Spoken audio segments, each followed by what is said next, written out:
There are a lot of churches today that are doing what is often referred to as blended worship, where we do some old songs and some new songs, kind of a making everybody happy kind of idea. Typically, it's a church that's come out of a very traditional background. And I'll be honest, there's going to be some people who do not like what I say in this video because I'm not a fan of blended worship.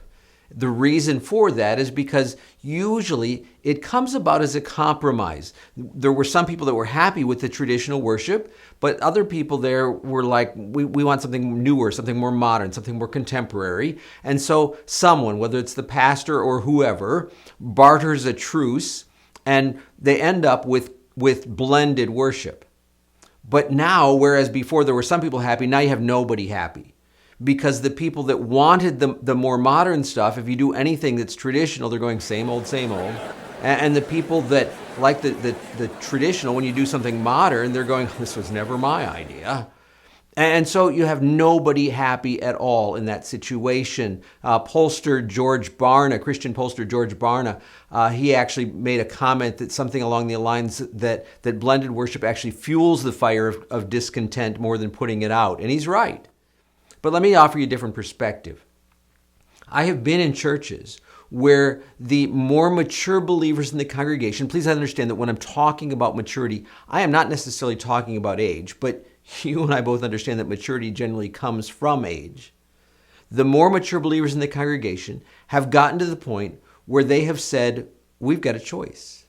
We can keep doing things the way that we prefer, our likes, our preferences, our way of doing things, and see this church die with us when we die. Or, for the sake of helping along the next generation, we can give up our preferences and our opinions in order to help them in their walk with the Lord. And where I have seen them make that latter choice of giving up their preferences and their opinions, there comes about a dynamic in the unity of the church, and therefore a dynamic in the corporate expression of worship that won't happen any other way. Because do you understand what it says to those less mature believers that we more mature believers are willing to give up our preferences and our way of doing things? And it instills in them then the attitude of, well, we don't always have to do it our way.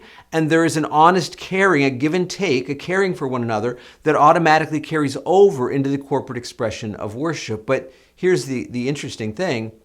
What you end up with looks exactly like blended worship.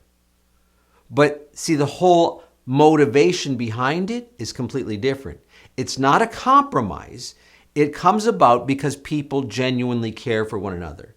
If you try to go down that path, simply trying to compromise and do some things to make everybody happy, it is never going to work. But if people genuinely care for one another, that's going to make all the difference to actually make it work and work well. So the question is, what do you do with this information now that you've got it? If this is an issue for your church, then I would encourage you to sit down with your pastor or other leadership of the church and talk through this idea. You know, maybe you've been doing blended worship and you're finding it's not really working well. This is why. But if you can cause people to really care for one another, all of a sudden all the rules change.